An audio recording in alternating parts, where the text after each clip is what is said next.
नमस्कार, स्वागत है आपका न्यूज टाइम्स के इस बुलेटिन में। मैं हूं अमिता और आइए सबसे पहले नजर डालते हैं आज के मुख्य समाचारों पर।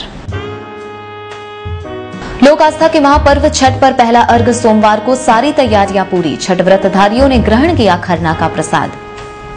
छठ पर्व के मद्देनजर जिला पुलिस ट्रैफिक व्यवस्था चुस्त दुरुस्त बनाने में जुटी। हाथी घोड़ा मंदिर के पास से हटे भारी वाहन और 3 दर्जन युवकों को सिखाए गए आपदा प्रबंधन के गुर। अब खबरें विस्तार से। लोक आस्था के महापर्व छठ पर पहला अर्घ सोमवार शाम दिया जाएगा। सारी तैयारियां पूरी कर ली गई हैं। सभी छठ घाटों की साफ सफाई कर दी गई है। ट्रैफिक व्यवस्था को चुस्त दुरुस्त बनाने में जिला पुलिस जुट गई है। छठ व्रतधारियों ने आज खरना का प्रसाद ग्रहण किया। सूर्योपासना के इस पर्व में स्वच्छता का पूरा ध्यान रखा जाता है। शहर में खरना का प्रसाद आज इसी साफ सफाई के साथ छठ मैया के गीतों के बीच तैयार करती श्रद्धालु महिलाएं दिखी।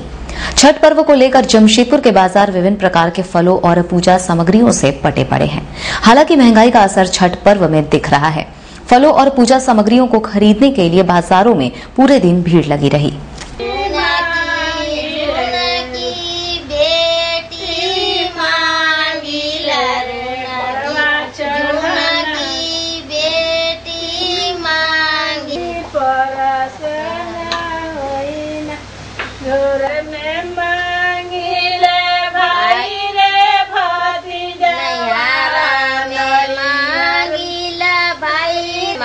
जिले के पुलिस कप्तान अखिलेश झा ने छठ पर्व के मद्देनजर आज साक्षी हाथी घोड़ा मंदिर के पास खड़े भारी वाहनों को हटवाया। इस मौके पर ट्रैफिक डीएसपी राकेश मोहन सिन्हा भी मौजूद थे। इस दौरान वहां वर्षों से खड़े खराब वाहनों को क्रेनों के जरिए हटाया गया। एसएसपी अखिलेश झा ने कहा कि छठ पर्व के मद्देनजर कल दोपहर 12 बजे से शहर में भारी वाहनों का प्रवेश प्रतिबंधित रहेगा। कल 12 बजे के बाद से नो एंट्री रहेगी। 10 बजे रात तक 10 बजे के रात के बाद से क्लियर करेंगे। वो 10 बजे रात से 2 बजे रात तक गाड़ियों का आवागमन जारी रहेगा। 2 बजे के बाद फिर नो एंट्री लागू होगी। वहीं डीएसपी राकेश मोहन सिन्हा ने कहा कि सोमवार दोपहर से मेरीन ड्राइव रोड पर भारी वाहनों का परिचालन प्रतिबंधित रहेगा। छठ व्रतधारियों के 4 पहिए वाहनों के स्टैंड करने की व्यवस्था मेरीन ड्राइव रोड के किनारे रहेगी। जो है कल 12 बजे से लेके रात 8:30 बजे तक बिल्कुल है। मेरीन ड्राइव पर एक भी बड़ी वाहन, इस रोड पर हाथी घोड़ा मंदिर और मेरीन रोड पर एक भी बड़ी वाहन नहीं रहेगी। अगर जो रहेगी तो उसके लिए कानूनी दंड होगा और उस पर कार्रवाई की जा रही है। पार्किंग घाट के नीचे कोई भी वाहन नहीं जाएगी। वो सारे जो है, चूंकि मेरीन ड्राइव मेरा बिल्कुल खाली रहेगा और मेरीन ड्राइव के रोड के बगल में रोड छोड़ के उनको लगाना है साइड करके। वो यहाँ से लेके आप कदमा तक लगा सकते हैं सड़क के किनारे, लेकिन बिल्कुल यातायात अवरुद्ध नहीं होना। कोलकाता से प्रशिक्षण लेकर आई टीम ने जिले के युवाओं को आज जिला शिक्षा पदाधिकारी कार्यालय में आपदा प्रबंधन से निपटने के गुर सिखाए। प्रशिक्षण में करीब 3 दर्जन युवक और शिक्षक शामिल थे। इंस्पेक्टर श्यावल ने बताया कि जिले के इन युवाओं को आपदा प्रबंधन का प्रशिक्षण दिया जा रहा है। ये युवक ग्रामीण क्षेत्रों में लोगों को किसी आपदा से निपटने के बारे में जागरूक करेंगे। कोई भी हादसा होता है तो उसके लिए हम कैसे प्रिपेयर रहना चाहिए। लोगों को हम ये बताता है कि कोई भी हादसे में कोई भी प्रॉब्लम होता है तो आप लोग उस जगह पे आप कैसे रिएक्ट करना चाहिए और उसके लिए क्या प्रिकॉशंस क्या लेना चाहिए। चैम्बर भवन में शनिवार को दीपावली मिलन समारोह का आयोजन किया गया, जिसमें काफी संख्या में उद्यमी, व्यवसायी और शहर के गणमान्य लोग शामिल थे। समारोह को मुख्य अतिथि की हैसियत से संबोधित करते हुए एसडीओ सुबोध कुमार ने कहा कि चैम्बर के सहयोग से यहां सभी पर्व त्योहार अच्छे माहौल में मनाए जाते हैं। इसी का नतीजा है कि आज इतनी बड़ी तादाद में लोग यहां इकट्ठा हुए हैं। इस दौरान उन्होंने निराश और हतोत्साहित लोगों के लिए प्रेरणा स्रोत एक गीत की कुछ कड़ियां भी गाकर सुनाई।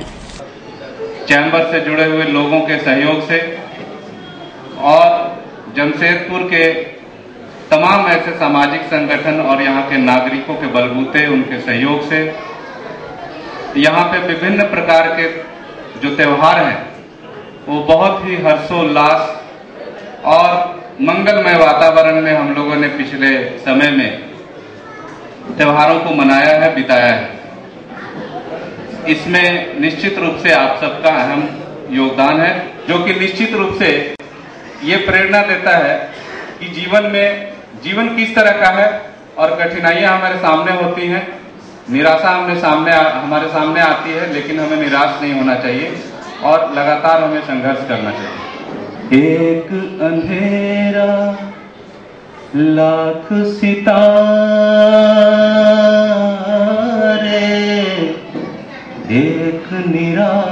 आशा लाख सहारे,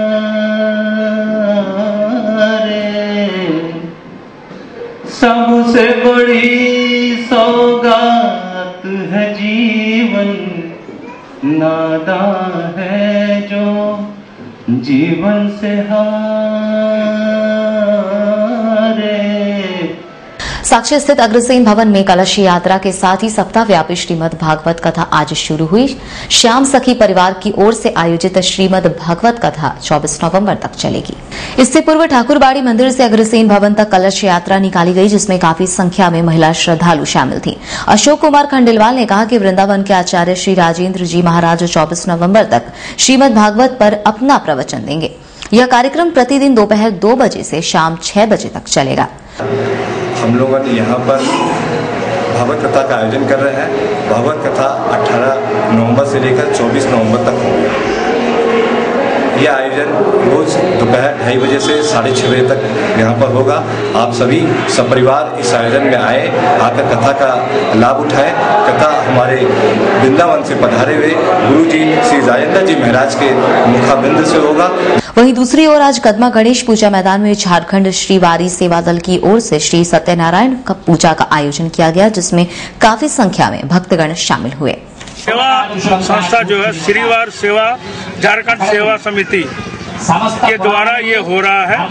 इसमें हमारा विधि विलास और जितने मेंबर्स हैं हमारा मदद कर रहे हैं।